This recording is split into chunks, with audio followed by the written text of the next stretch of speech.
안녕하세요. 수린이들의 아지트 하트풀장입니다. 여러분, 사실 저는 5년 전에 수영을 배워본 적이 있어요. 근데 시작하자마자 한 달도 안 돼서 수영을 관뒀었는데요. 그 이유가 바로 수영 두통 때문이었습니다. 나 혹시 뇌에 무슨 문제가 있나 싶을 정도로 수영할 때마다 계속 머리에서 심장박동이 막 뛰는 것 같고 약간 구역질 날 것 같기도 하고 그랬었거든요. 근데 강사님께서 처음 배울 땐 원래 좀 그렇다라고 하셔가지고 그냥 아파도 한 달만 해보자 하고 계속 지속을 했었어요. 그러다가 결국 한 3주 차쯤에 탈의실에서 인생 처음으로 기절을 했습니다. 그 경험 이후로 너무 무서워가지고 수영을 관뒀었고 5년이 지난 올해 다시 수영하기로 마음을 먹으면서 정말 많이 알아보고 시작을 했거든요. 수린이 분들 중에 두통 때문에 수영을 지속해도 될지 고민이신 분들, 과거에 그랬던 저도 지금은 두통 없이 너무 재밌게 수영을 하고 있거든요. 제가 알아봤던 정보들이랑 병원에서 직접 진단받았던 얘기들을 오늘 모두 해드릴 테니까요. 영상 끝까지 보시고 수영 두통에서 해방되시길 바랄게요. 그럼 시작할게요. 먼저 왜 수영을 하면 머리가 아프지 궁금하실 텐데요. 가장 큰 이유 중 하나가 바로 호흡 문제예요. 나 호흡 어떻게 했었지? 한번 떠올려 보세요. 수영 초보일 때는 물에 당장 가라앉을 것 같아서 필요 이상으로 빠르게 그리고 불균형하게 호흡을 하게 되거든요. 그러다 보니까 원래 들이마실 때 하랑 내쉴 때 하랑 비슷하게 해야 되는데 하 수면 위에서 호흡할 시간이 별로 없으니까 들이마실 때는 조금 마시고 내쉴 때는 팍 다 내뱉어 버리는 거예요.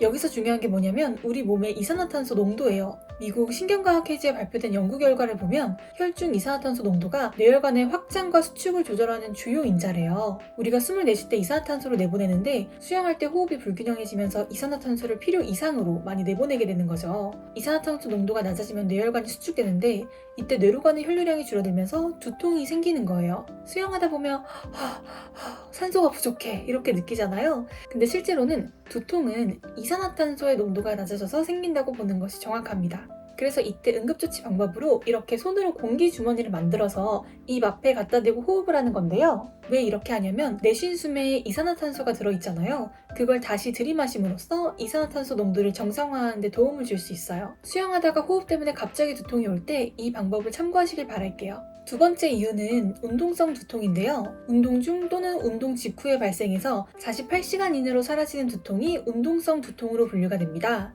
왜 이런 두통이 생기는 거냐면 우리가 수영을 격렬하게 하면 우리 몸에는 이런 일이 일어나는데요. 첫 번째로 심장이 빨리 뛰고 혈압이 올라가요. 두 번째로 그러다 보니까 뇌로 가는 혈관이 갑자기 넓어지고 뇌 안에 압력이 높아집니다. 이게 뇌를 감싸고 있는 막을 자극해서 아프게 만드는 거죠. 이런 운동성 두통은 주로 운동 초보자나 오랜만에 운동하는 사람들에게 발생을 한다고 해요. 그래서 이 두통을 예방하기 위해서는 준비 운동을 꼭 하는 것이 중요합니다.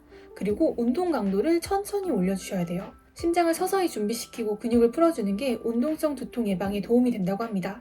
세 번째 이유는 수모나 수경으로 인한 압박 때문인데요. 수모랑 수경은 물이 안 들어가기 위해서 되게 타이트하잖아요. 수모는 관자놀이 쪽, 그리고 수경은 코와 눈 주변을 압박하게 되는데 이 부위에는 중요한 혈관과 신경들이 지나갑니다. 그래서 외부 압박이 지속적으로 되면 두통의 원인이 될 수가 있다고 합니다. 만약 이것 때문에 두통이 생기는 것 같다 싶으시면 수모나 수경을 좀 덜 조이는 제품을 찾아보시는 게 좋고요.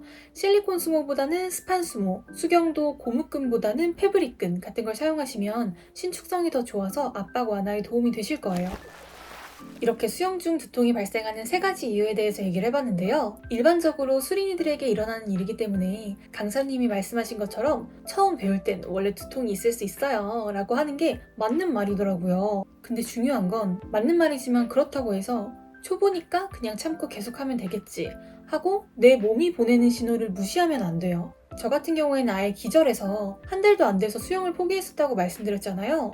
이 당시 상황을 좀 설명드릴게요. 수영을 할 때마다 안 그래도 두통이 조금씩 계속 있었던 상황이었어요. 수영이 끝나고 샤워장에 들어갔는데 그날따라 샤워장에 사람이 많은 거예요. 한 5분 정도 그날은 기다렸던 것 같아요. 근데 사람들이 따뜻한 물로 샤워를 하니까 그 열기랑 이런 게 어느 순간 확 느껴지면서 앞이 갑자기 안 보이는 거예요. 그래서 뛰쳐나가서 탈의실에서 바로 옷을 갈아입었어요. 몸에 힘이 안 들어가서 평소보다 거의 3-4배 시간이 걸렸었던 것 같아요. 제가 그때 상의가 집업 형태였는데 마지막으로 집업을 올리자마자 뒤로 나자빠져서 쓰러졌어요. 회원분들이랑 선생님들이 오셔가지고 입에 사탕 넣어주고 물 먹여주고 뒤에 목베개 같은 거 만들어주고 그래서 한 5분 있다가 다시 멀쩡하게 집으로 왔어요. 막 누구는 밥 안 먹고 와서 그런가 보다 옆에서 그러셨는데 저 그날 밥도 진짜 많이 먹고 갔었거든요.